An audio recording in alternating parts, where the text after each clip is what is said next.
อยากมีคนดึงน้องลงจากคานน้องขอสาบานจะหักจนวันตาย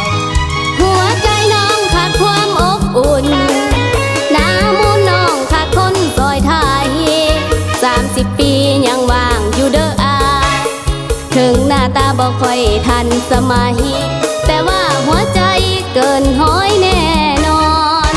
อายุ30 ปียังว่างยังเปิดทางประตูใจยังไขก่อนหากสายใดจริงใจอยากซ่อนบอน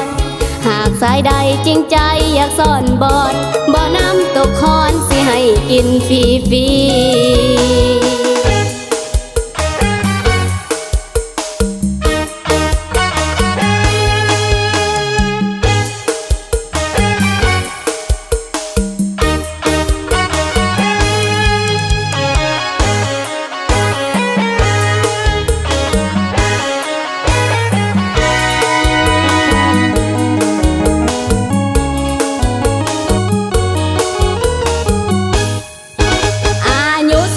30 ปีแล้วอาย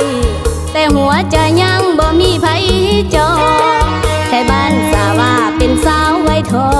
งไทยบ้านสาว่าเป็นสาวไว้ทองบางคนว่าน้องเป็นสาวขึ้นคาน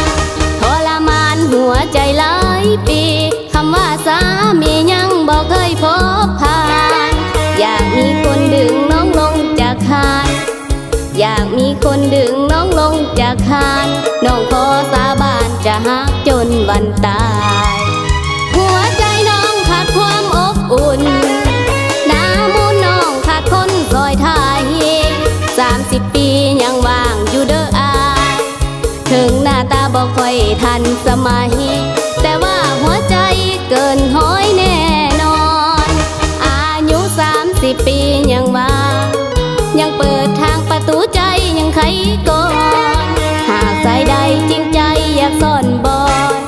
หากสายใดจริงใจอยากซ่อนบอนบ่น้ำตกคอนสิให้กินฟรี